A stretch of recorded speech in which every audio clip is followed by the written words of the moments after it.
International relations is actually a pretty new field. There's a lot of debate over when it started, but it's pretty much came about in the early 20th century after the end of World War I, more or less, but it only really started being studied in most universities after World War II. So international relations is always trying to justify its existence. Why isn't it politics? Why isn't it history? The LSE is one of the few places in the country where we have a separate department for international relations. In most other departments, it's in politics. What IR scholarship, or IR as a subfield of political science, brings to the study of international politics is the application of concepts, theories, and methods. I don't think there's one view of the subject. There are different people working in the field and they have different approaches.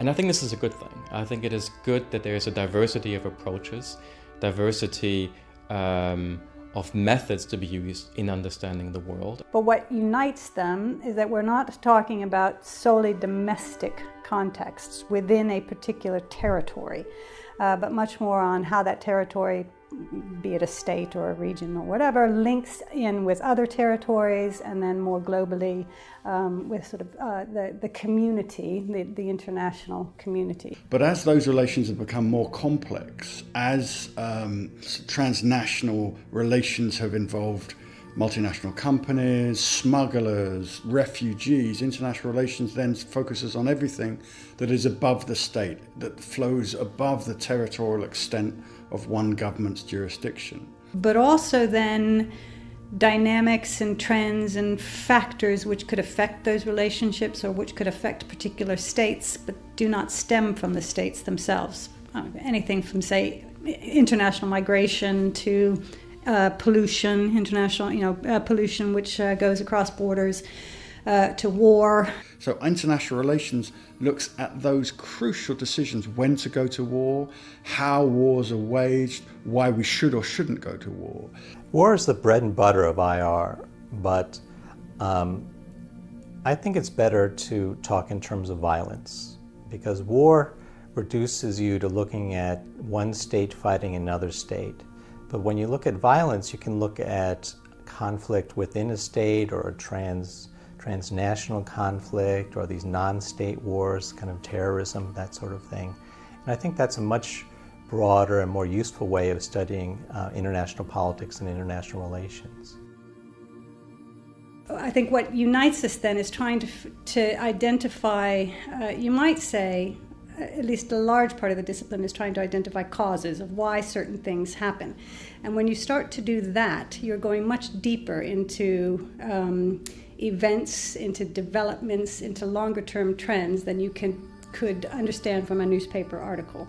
Most international relations is about foreign policy, and most foreign policy is about what a state thinks it should do in the world. There is always this tension between domestic political objectives, i.e. politicians wanting to get re-elected or stay in power, and therefore they focus on their more parochial local interests and they neglect the broader international cooperation that is necessary if an international economy is going to remain stable.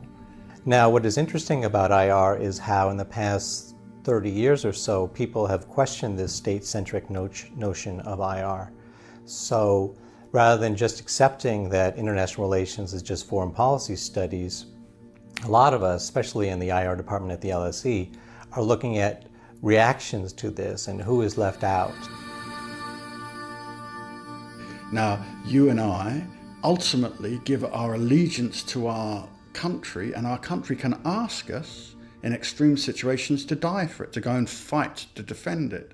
So the benefit for the community that we live in is understanding how we interact with other communities, other states, but also examining the moral and behavioral dynamics that structure that interaction.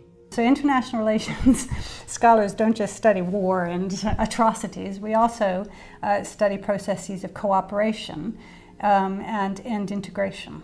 French and Germans had murdered each other for at least 100 years, leading up to World War I. And then the process of European integration has meant that the prospect of war between France and Germany is obsolete. I mean, it is simply inconceivable. That is phenomenal. I mean, that in and of itself is an extraordinary achievement, an accomplishment.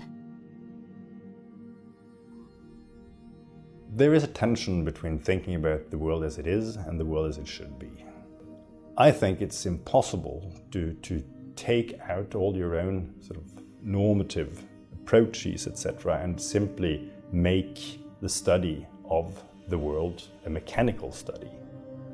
But there is a good case for trying to be very clear about what your own proclivities are when you do the study. In order to be able to dig deeper and to consider questions out of context as well, and to sidestep the emotion and the morality that often attaches to issues such as crisis in Syria or crisis in Ukraine and so forth. You will have to come clean on the moral stuff where you stand, and you would also have to try and suspend it when you're doing your studies. And this kind of detachment delivered from or on the foundation of broad scholarship is probably something that can inform and can improve and advance journalistic debates and debates in society more generally. And that is one of the big differences between the pub conversation about international relations and the academic conversation about international relations, that you can't start with outrage. I mean, that can be the impetus for you to study something, but you will have to do the argument.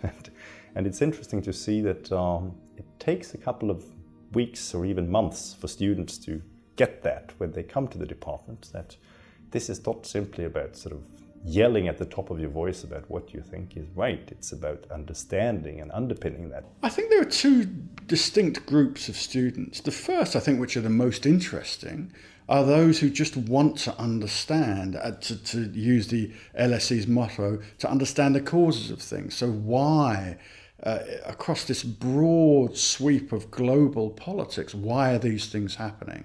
And that's pure intellectual inquiry. There's another group of students, equally as large, who want to go into diplomacy, international relations, international economic relations, and they want to understand how the world functions, how international relations functions, how interstate relations functions, so they can get involved and do it better. So you have a pure intellectual pursuit of understanding, and also the desire to become a statesperson, to become a decision maker and do the job better than their peers. When people watch Star Trek, they are presented with a world that has a number of systemic factors of how states should interact. And that leaves a mark on people viewing the show. Because when we say that something is a utopia, it doesn't mean that people who make it and people who watch it are simply sort of transporting themselves to a no place. It means that we are presented with a mirror of our own world where certain things are different, but certain things are similar. So, you could study that. Star Trek, indeed. There is a division straight down the middle of international relations between what would be called realists and idealists, between the pessimists who think international relations, interstate relations are set in a certain way that leads directly, obviously, and repeatedly to state conflict. And all they're trying to do then on that basis is to manage and minimize that conflict. On the other side, there is a great deal of idealists who believe that the world can and is moving towards a better place, that you have greater democracy, greater education, greater understanding of the ordinary people of what their leaders are doing in their name, so restraining them and demanding collaboration and cooperation between states and not conflict. There used to be this strand of IR theory called idealists or idealism, which came out of World War I, and it's about we should all get along, we should have collective security where we rely on each other rather than building alliances against each other.